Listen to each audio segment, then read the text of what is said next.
This is Chris recording for the Mystic Place podcast. Marla's here as well. And we were just talking about the trip that we took a couple months ago back in the end of May.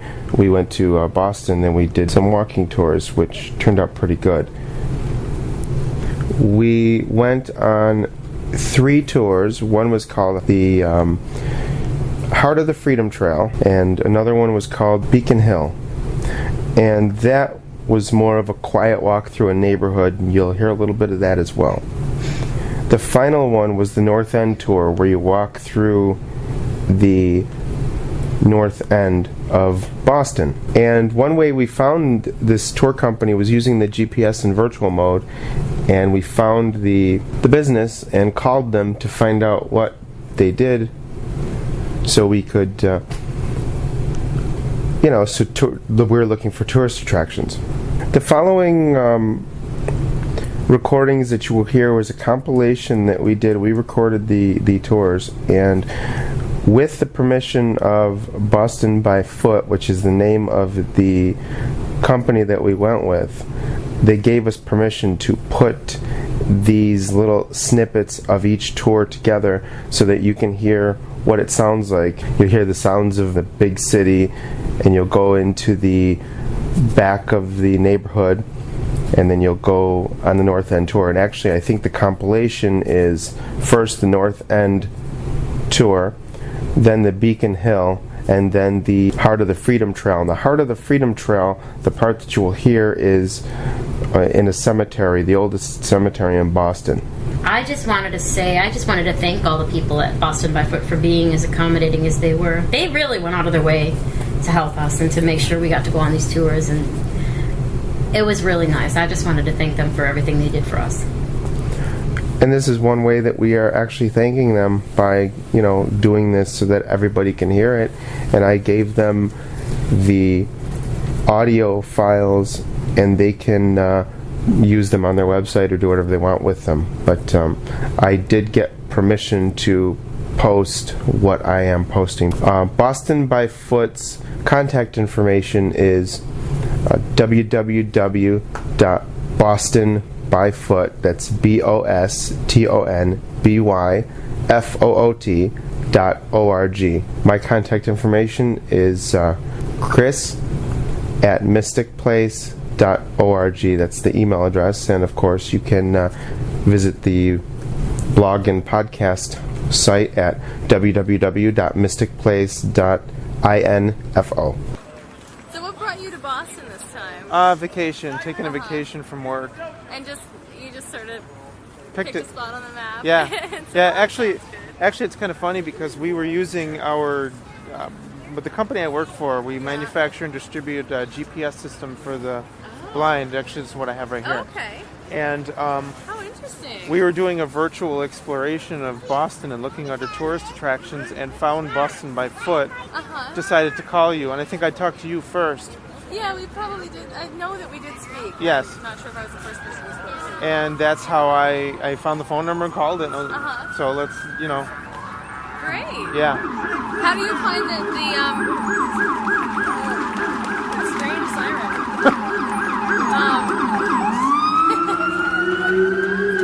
Underwater siren. Yeah. So how do you find the GPS system works? I find that it's wonderful. There are misconceptions that a lot of people think. A lot of people think the GPS is going to get you to the door. Okay. But it's going to get you within the vicinity. Like, for example, the last time we were here on Tuesday, I put a POI in from the Sam Adams statue when I was right there. And Are you coming with us? Yes, I'm going to come with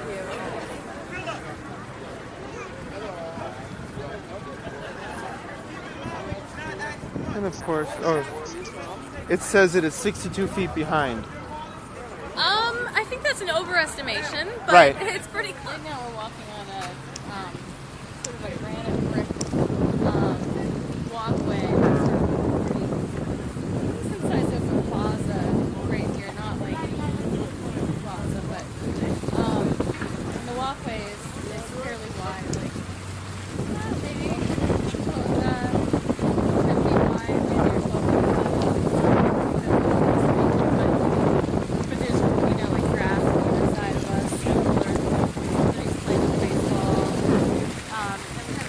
fountains right over here that we're coming up to, and they're not like a huge fountain. It's like a little spurt of water, almost the width of what would come out of your faucet. Wow. Going straight up in the air. Some of them about 6 feet, some about 8 feet. They kind of vary. And that's why it's splashing so loud. Yeah. And there's about 10 on one side and about 4 active on the other side. Cool. And so now we're coming up to the, Jenny was saying, the street, which brings us over to the north end.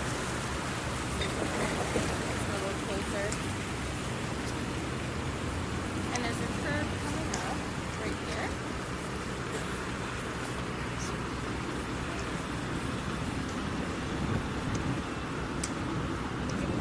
And then we won't hit another curve because they've kind of created this brick Oh, I plaza. know. Let's just go around this corner there. And if we're trying to make this area, there's some shops, sort of in front of us and to either side, and they've kind of made it so that cars can actually drive on this wide walkway. And Wow.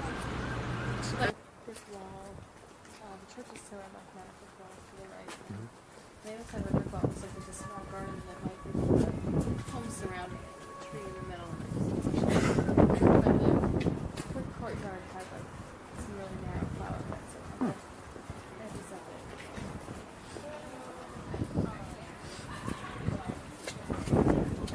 Yeah, that's the side. Yeah, the doors.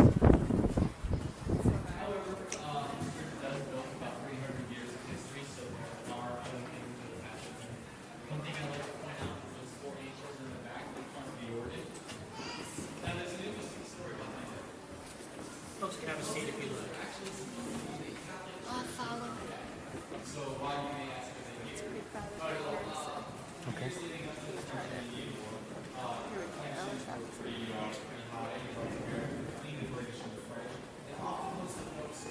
Let's check and see what it's Thomas Grucci actually attacked the French ship that was headed from Belgium to Quebec, which carried those angels as their most precious cargo.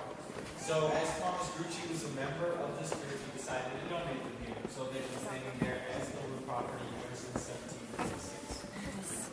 Another thing I like to point out is below your feet, there is actually 30 separate tombs that contain about 1,100 bodies.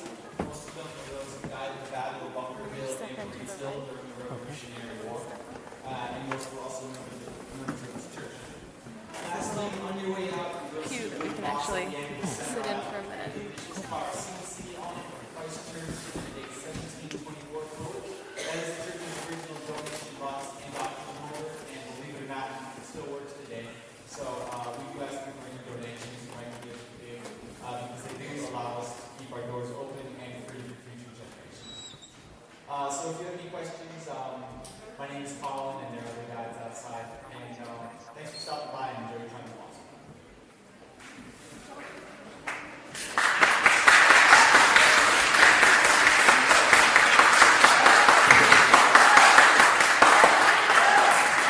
This is really exciting this Uber thing here right now, I think. And I think it's talking repeatedly, so I'm thinking about it in a minute. Now, sorry. Would you like to see? I'll just tell you about this. Over there in the windows I told you about. The little mirrors on the windowsill. You see? There are the polychrome angels up there. Polychrome angels. And there's the clock. Keeps perfect time. Is it? Yeah. And there is the window that Robert Newman jumped out of over there. 3 carriage houses. But they all belong to her because she has 3 daughter houses on Chestnut Street. Wow. Which we'll see. Yeah. Not a little lot. Okay. What are these? Are they leaves? Oh, wow. They're interesting. A huge number of them. Wow. Where do they come from?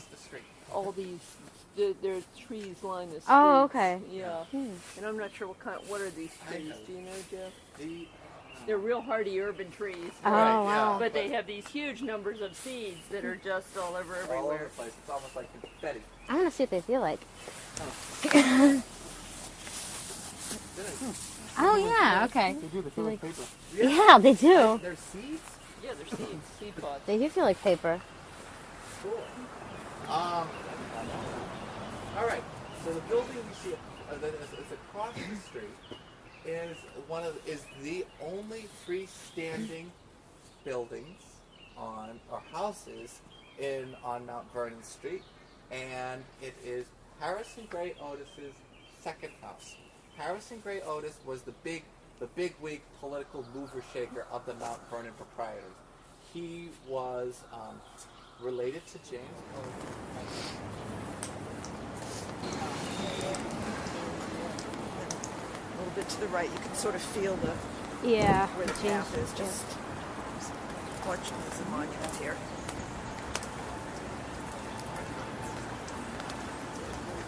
Great. Okay, hold on one sec. See the fence there, and there's a yeah. That's right. Oh, yeah, On this gravestone, I see that one too. on this gravestone, you have the skeleton, which is death, and you have Father Time holding an hourglass, which is time running out, and you have a candle, and the skeleton is trying to snuff out the candle of life. And over in here, you have corn and you have grapes. Whenever you have corn and grapes, this signifies the